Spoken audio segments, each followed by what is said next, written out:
Joining you here in the midweek for a special occasion because, well, why not? Well, there's more to it than just that. Something pretty historic happened on match day 5 of the Champions League on a Tuesday. For the first time ever, 7 U.S. internationals played in the same day. 6 of them started. 4 of them, 2 in one game, 2 in another, played against each other. This is just part of this trajectory for U.S. soccer that is going to continue. This is going to be outdated by next year when I'm going to come up to you and say 32 Americans are in the... And it's not going to be that much. But you see how it's growing. And there were some fringe players that are now starting to become featured players. There were guys that played in the Europa League last season, Brenden Aaronson, Tim Weah, who are now playing in the Champions League, doing the right steps, doing everything you're supposed to do. No shortcuts here. So we're going to talk about that, and I'm going to talk about one of those 7 players in particular, and where do we play him now that Christian Pulisic is healthy and ready to go. All of this coming up on the Soccer OG. Check out the Soccer OG podcast where all podcasts are available. The latest one is out there where I sit down with former U.S. international, current Greenville Triumph coach John Harkes. Coming up very soon on the podcast, I'm going to start doing round tables and we're going to talk about big topic discussions such as World Cup 100 days away. Speaking of, YouTube video currently posted here under Max Bretos on my YouTube page about the World Cup 100 days ago. Check it out. It was really good. Put a lot of work into that. So you have a lot of options. I'm here for you. But let's get into what we saw here on this historic Tuesday, and it looks like the story is going to be continuing for a lot of these players.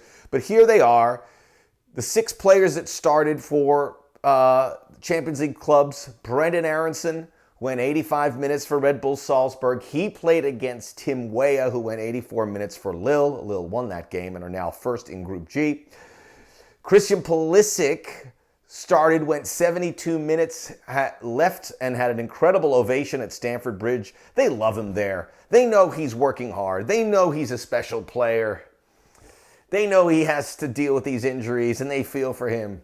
He's one of theirs and we love to see it. Christian Pulisic went 72 minutes and he played and beat Weston McKennie and Juventus. Weston went 90 minutes. John Brooks, 88 minutes. He lost to Sevilla for Wolfsburg. John Brooks, I'm not going to talk too much about him, but since not getting called into the last U.S. camp, is doing everything in his power to find a way back in. And he will. All these guys that have kind of slid off the back, John Brooks, certainly, who am I forgetting here? Josh Sargent. Guys like that, they're going to get a chance to come back. They're not forgotten. Although, what you'll see and what we're discussing here, I love talking about the U.S. soccer pool. And I give it to you straight. I give it to you straight. Here on the Soccer OG, please like and subscribe the video. Why don't you? And check out the podcast. You'll enjoy it. This is going to be a very tough team to crack, which is something we have said here a lot. And there's going to be big decisions now that folks are getting healthy on who plays where. But we will get to that. But John Brooks, 88 minutes, lost to Sevilla. And Group G is certainly wide open. And then finally, Jordan Pefok in the game of the round played the full game, scored a goal for Young Boys of Bern, Switzerland. Young Boys Bern! Young Boys Bern! Young Boys Bern, the name of the town is Bern, and they play in the Wankdorf Stadium. I mean, it's just, this stuff writes itself. You love the Swiss. We love the Swiss.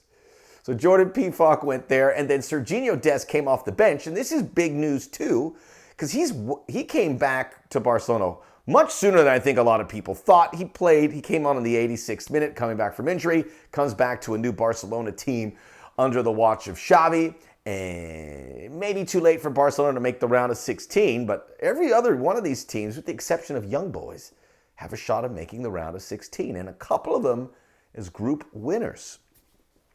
So let's get into what we saw, and then I'll talk about Christian Pulisic. A lot to unpack. I love that expression with what's happening. I'm going to start in Group G, where, again, we saw two sets of players playing against each other in games, which is absolutely unheard of.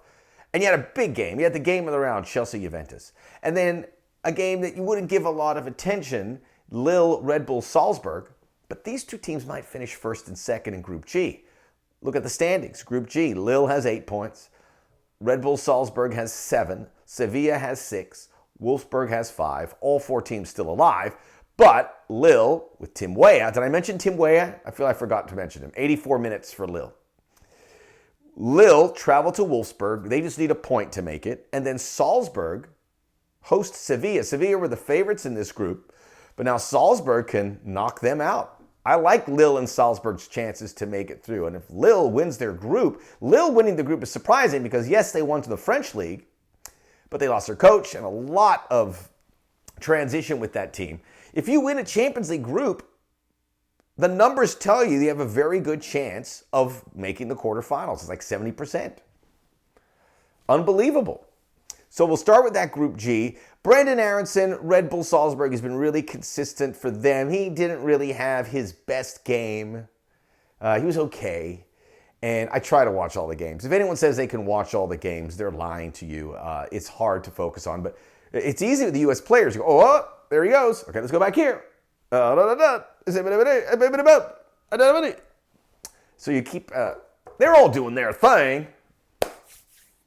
Brenden Aaronson is okay, but he's been a consistent player, and he's a lock-in starter right now for Greg Berhalter. Tim Weah at Lille is the guy that has skyrocketed the last month. Becoming more of a featured guy with Lille. Started both games for the U.S. in that last window in the victory over Mexico and the tie against Jamaica. Scored against Jamaica, assisted against Mexico. And in the 2 games back, for Lille, he has started both of them, including here in the Champions League, their biggest game of the year. Had some nice runs, played well. I get the feeling the folks at Lille are really looking at Weah and saying, here we go. Same as Berhalter. You go, here he comes. He is taking all the right steps in developing. So he has been right at the top of the list of developments for the U.S. men's national team.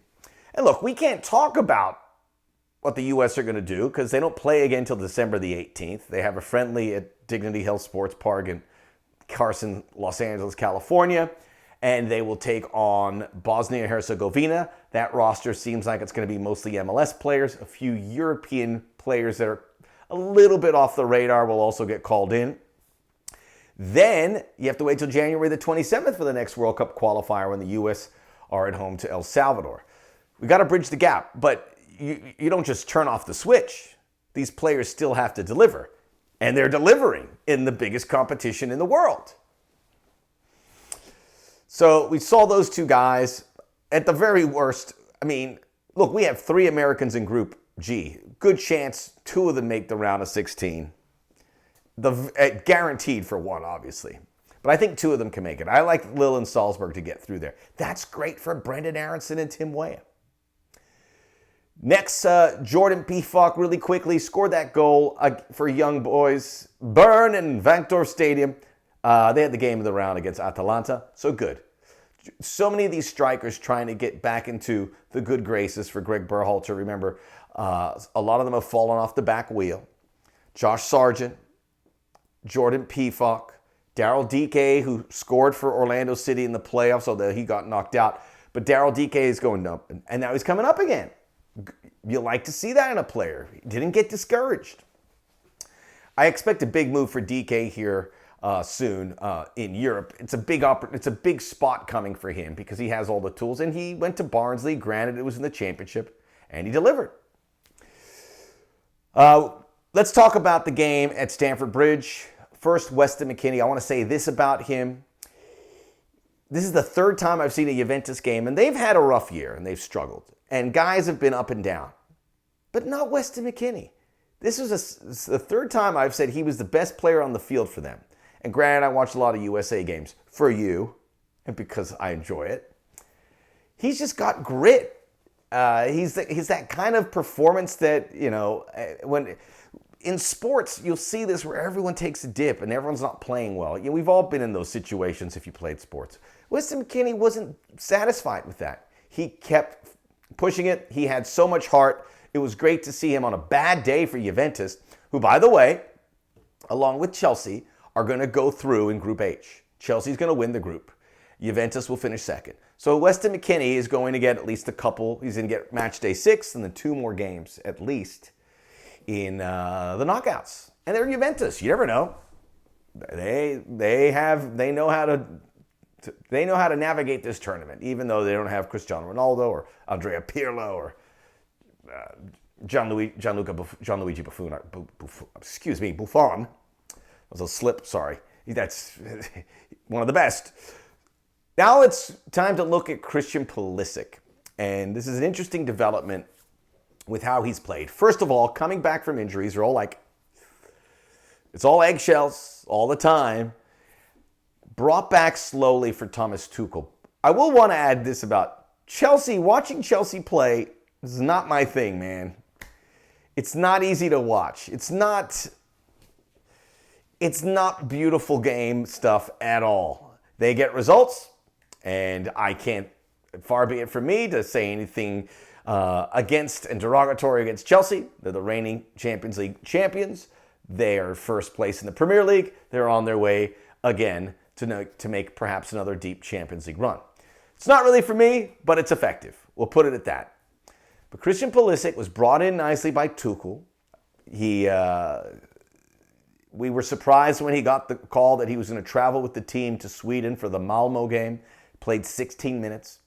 Then the following weekend played 5 minutes against Burnley. Then it was off to international duty. Scored the goal against Mexico off the bench. Came off the bench against Jamaica. Was ineffective. He was okay. I like the fact that he really got into some spots. He took some hard fouls. He won some free kicks. So 2 sub appearances there. Then coming back this weekend against Leicester, he came in on the 62nd minute, scored 9 minutes later as the false 9.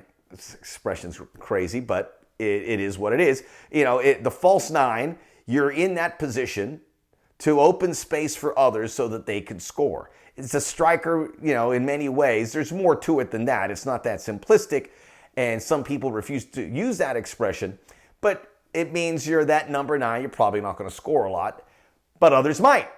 And others did in the game against Juventus. Against Leicester, Pulisic came in and scored. It was a tired Leicester team, it should be noted. He almost scored a second time. He almost scored 3. I mean, he was buzzing around. One was offside, but it was really impressive. So all that led to him starting on Tuesday. It wasn't great. And part of what I wanted to talk to you about is this a feasible position for Pulisic to play on the national team? Part of that reason is Ricardo Pepi and the striker situation. It is not our strength right now. Pepi is not scoring. Not all his fault. I will say the service to him is pretty poor. Really have to improve that. I've talked about crosses. Crossing, if we had a report card for the U.S. team, and they'll get some A's, they'll get a lot of B's, and crossing's like a D. I'm sorry, I'm a very hard professor. You're going to have to do better. You're going to have to do better, Mr. Anthony Robinson. Hello, Mr. DeAndre Edlin. I expect your paper in here in the morning at 8 a.m. So, Christian Pulisic is an option perhaps as that kind of false 9 where he can tuck under. He wasn't a false 9 when he played against Mexico. He scored a goal. That's a legit 9. But he was kind of invisible in this game. Again, people scored around him, but it was hard work for him. He really pushed around there, and it made me think that maybe it's not feasible. But the big question is, we got to find a spot for him and others. Everyone's getting healthy. Gio Reyna, we hope will be back soon. Serginho Dest is back, and he could be an attacking option a little further up the field. Brendan Aronson and Tim Weah have said, we want these spots. We've earned them. It's going to be hard to take it away, but one of them might be on the way out now. This conversation about who might play. I mean, it's more clearly defined, and it's all young players. The midfield's kind of almost set in stone, right? Tyler Adams, Weston McKennie, Yunus Musa, Aronson, Weah, Pepe, Pulisic. I'm just putting him out here because he's the ones we haven't determined. Pulisic, Gio Reyna. What a squad. But who? This is a big decision here. You got to play Pulisic and Reyna when they're healthy, right? Weah and Aronson are going to be like, but Pulisic to me, after what I saw here, I'm like, he's a winger. I don't know if we can play him there. Maybe once in a blue moon. I tweeted earlier in the week that maybe it's an option if Pepe's not playing. I just don't think it's going to work. But we're getting fat here, folks, and that's a good thing. Eat up. Happy Thanksgiving, by the way, to everyone, and we appreciate happy Soccer OG Thanksgiving with lots of love. Enjoy the holiday season, favorite time of the year. Spend it with your family, your friends, and whomever, just to keep it close. Spend it with me. We're friends. Appreciate all of you. We'll continue to discuss this, but a really nice day for U.S. players. And Christian Pulisic trending in the right direction. We just got to find a position for him. Please like and subscribe. We'll see you very soon. Check out the podcast. Plácido Domingo.